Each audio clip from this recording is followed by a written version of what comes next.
All right, we're back with 20 more real estate questions for you guys. Remember, I don't have my license yet. I am an aspiring real estate agent just like you guys. So I am taking these questions as a quiz with you guys. We're learning together. We're going to get the real estate license in 2025. If you want more real estate test questions, real estate test vocab, real estate test concepts, please subscribe. We will be doing a live 150 question exam on YouTube. So you don't want to miss that. That's 150 questions, a good resource for you guys.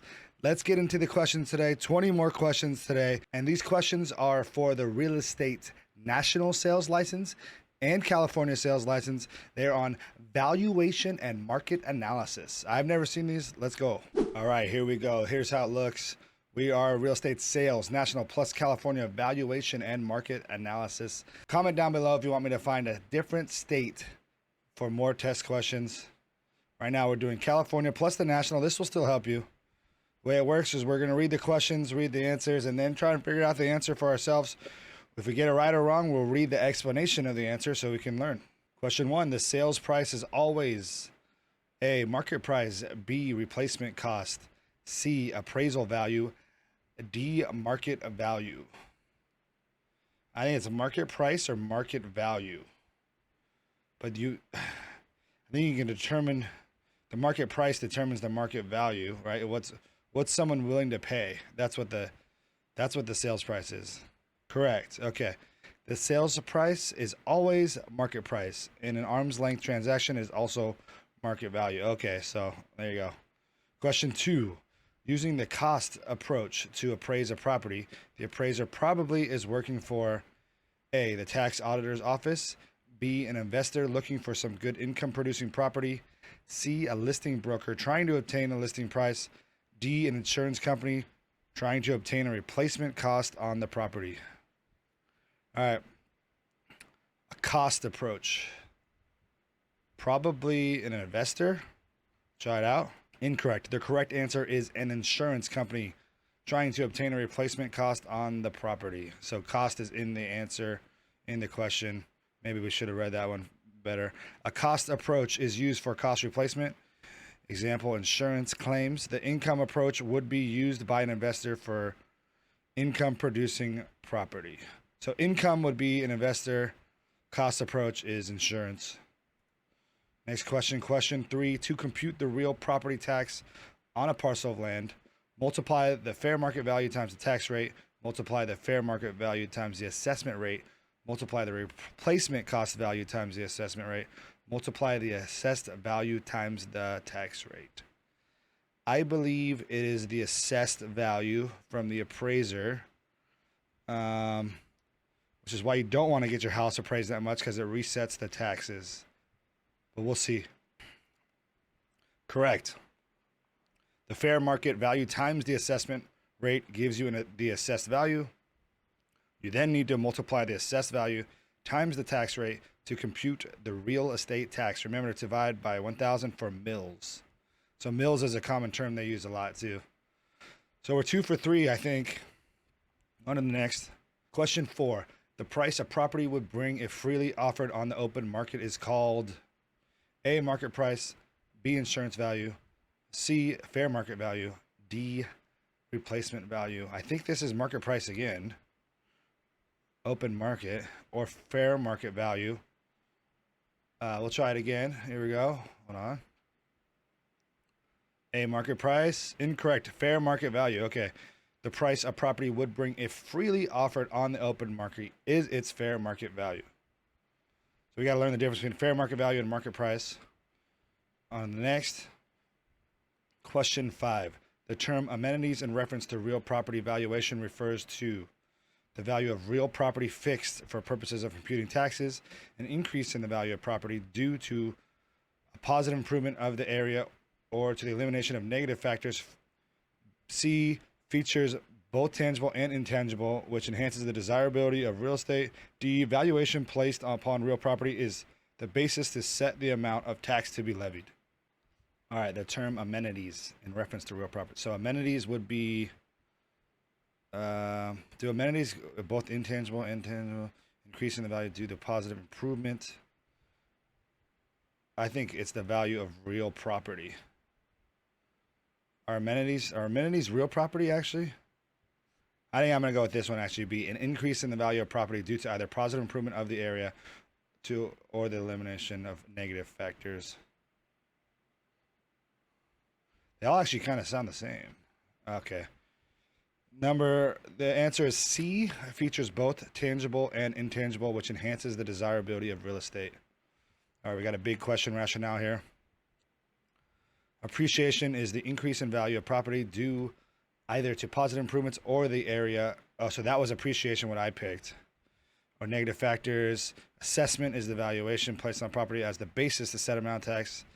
Appurtenance is something that belongs to property and passes with it upon the land purchase. Amenities, including historical, desirable location, preferred floor plan, or anything with value to buyer, enhance the desirability of real estate. So if we want to enhance the desirability of real estate, that's an amenity. Okay. Question 6. The period of time when income producing property generates incomes in excess of its expenses is known as economic life. A. B. Political life. C. Functional life.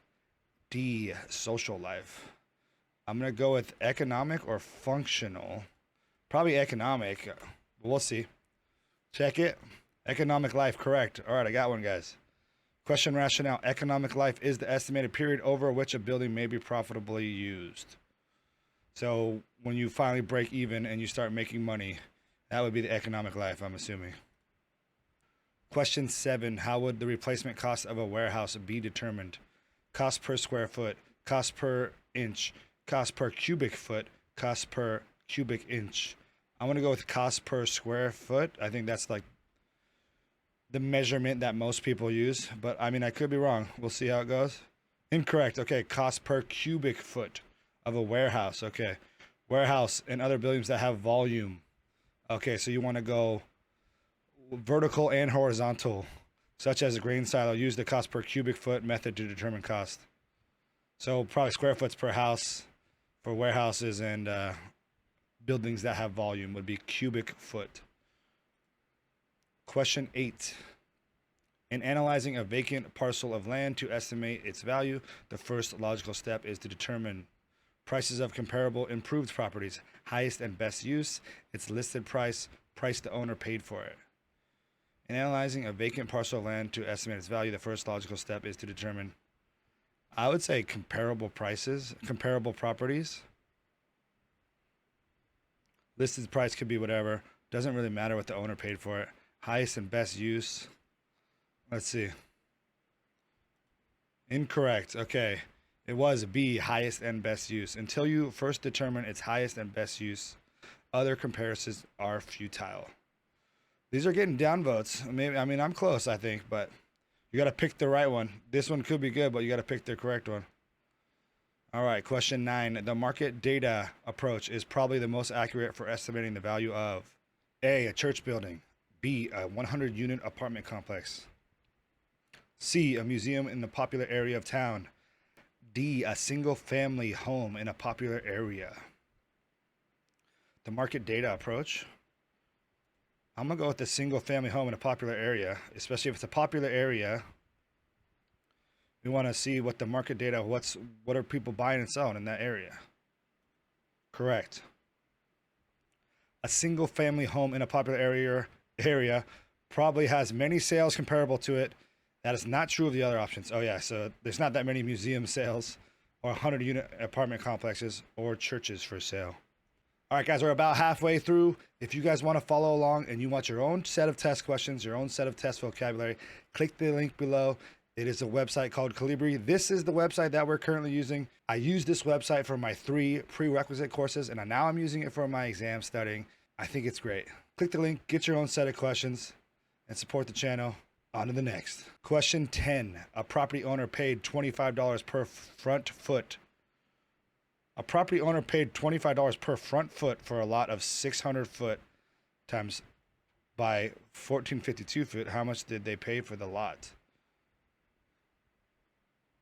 $25 per front foot. So we have our calculator over here. I don't know how well you can see it. It was 600 times 25. Let's just see what the front foot would be. Or 15,000. And then, yeah, I mean, that's one of the only answers on there. Let's check it. Correct. Multiply $25 by 600, the number of front feet, to obtain the answer of 15,000. The front footage of the lot is always expressed first in the lot size. For example, a lot of 50 by 100 has a front footage of 50 and a depth of 100. So front foot is the first number. The depth is the back number.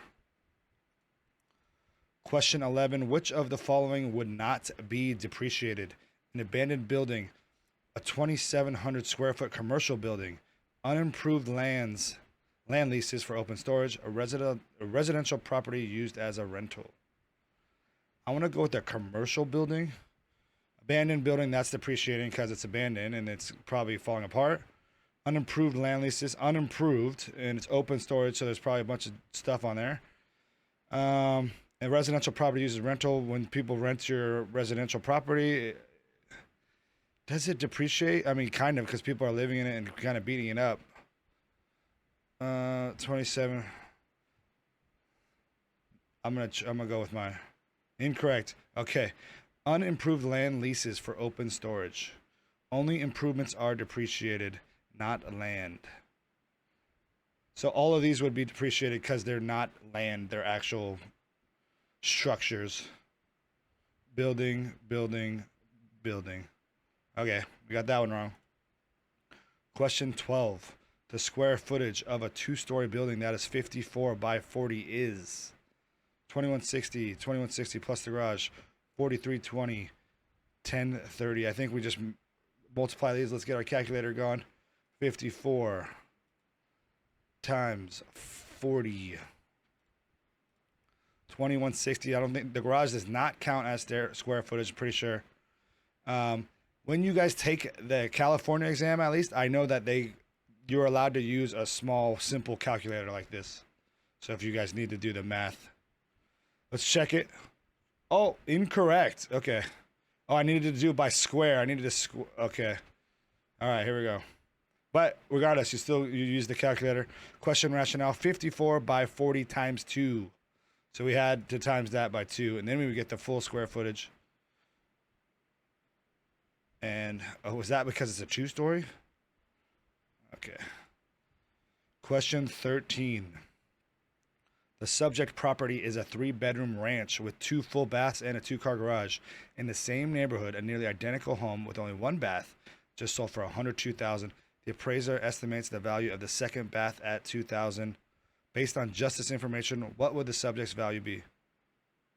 100 grand. So you'd take 102 minus the, oh no, you'd raise it 104. So we had 2 full baths, and then the one that just sold for 1 bath is 102, and then it cost $2 grand for that extra bath, 104.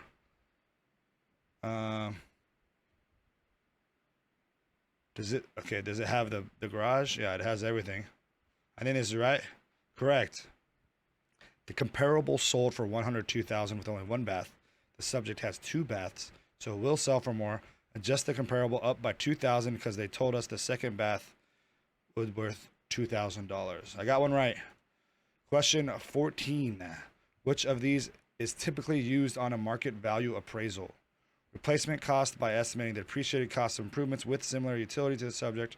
Reproduction cost by estimating the depreciated cost of improvements with similar utility to the subject. Reproduction cost by estimating the depreciated cost of an exact replica. Replacement cost by estimating the depreciated cost of an exact replica.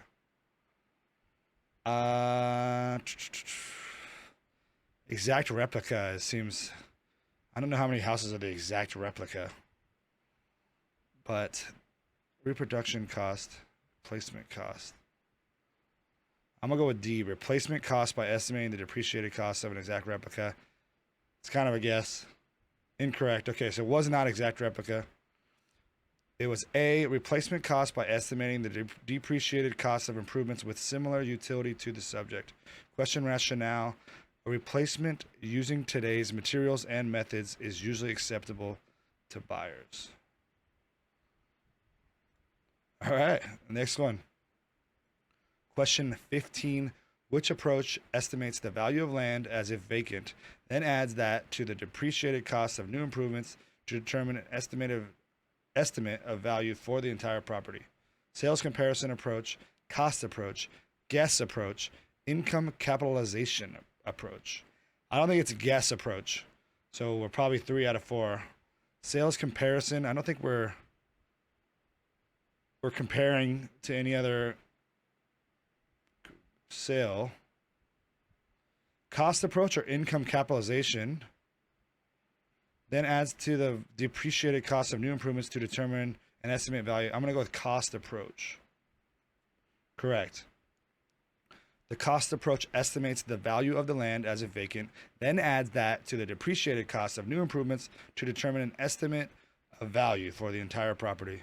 So income capitalization approach would probably be like an investment property, but this didn't say anything about investments either. So that's why I kind of narrowed it down. The term appraisal refers to which of the following? A, an increase in the value of property due either to positive improvement of the area or to the elimination of negative factors. B, the value of real property fixed for purposes of computing taxes. C, the obligation of promise to be personally liable for conditions in a contract. D, a defensible opinion or estimate of value of real property as of a certain date. I think I know this one.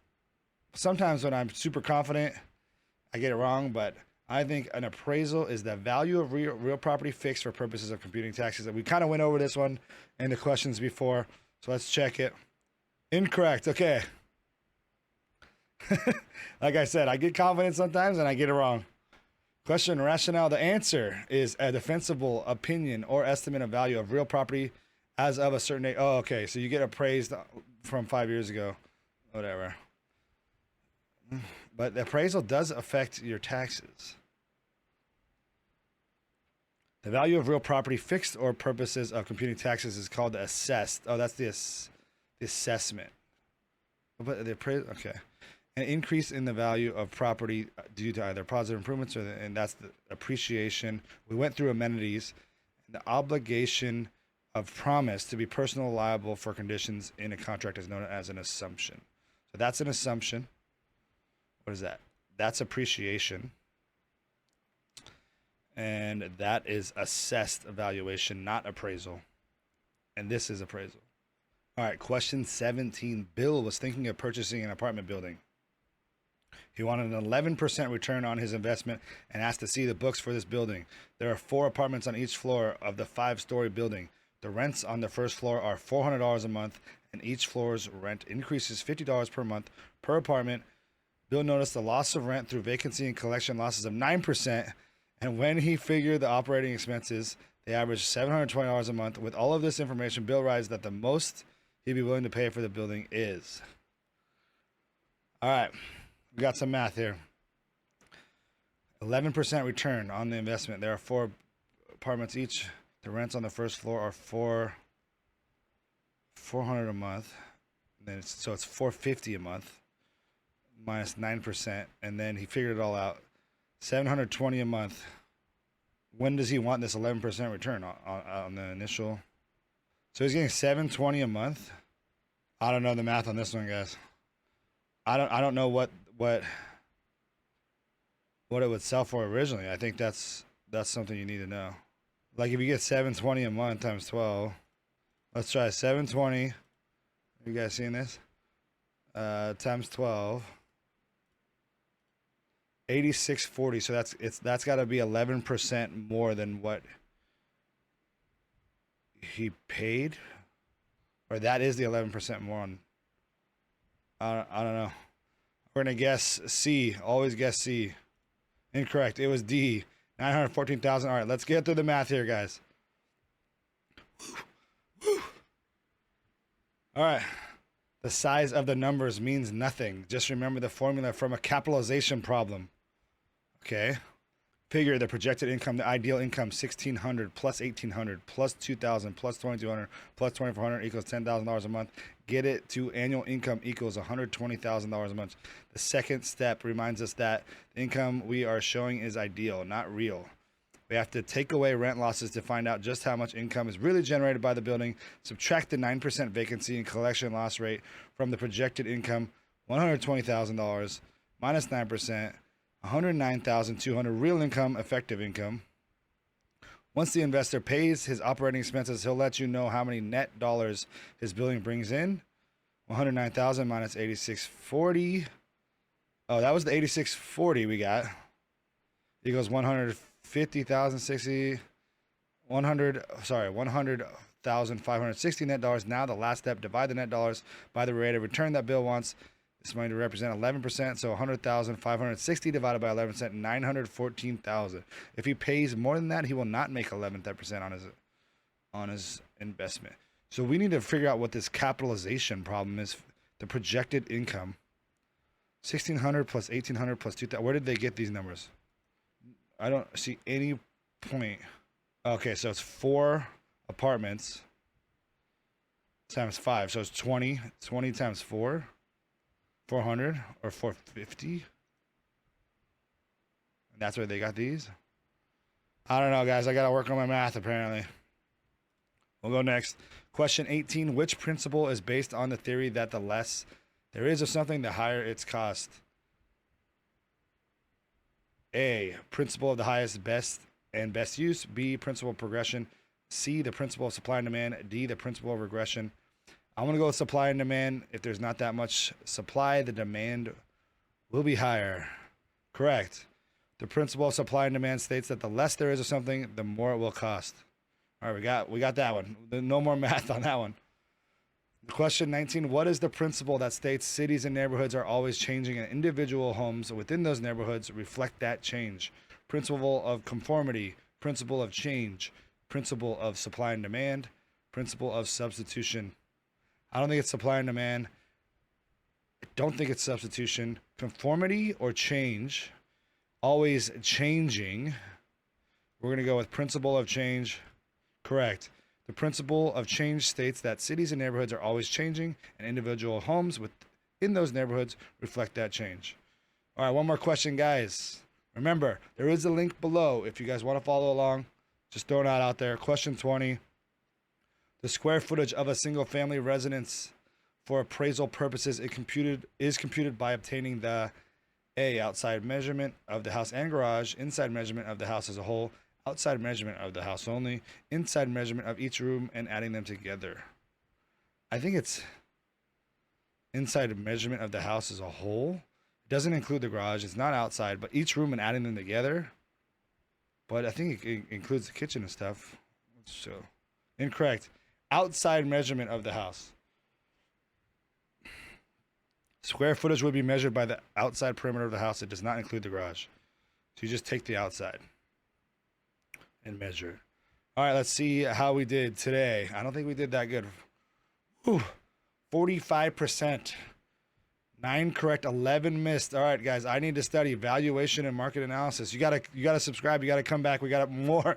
We got a lot more test questions on valuation and market analysis. What I like to do is I will write down each question and the answer off the video and try to lock this stuff down in the brain. Let's get back into the classroom. Thanks again for watching. We didn't do too hot today, but we will have more videos and more studying. Subscribe to the channel. Like I said, thanks again for watching. See you later.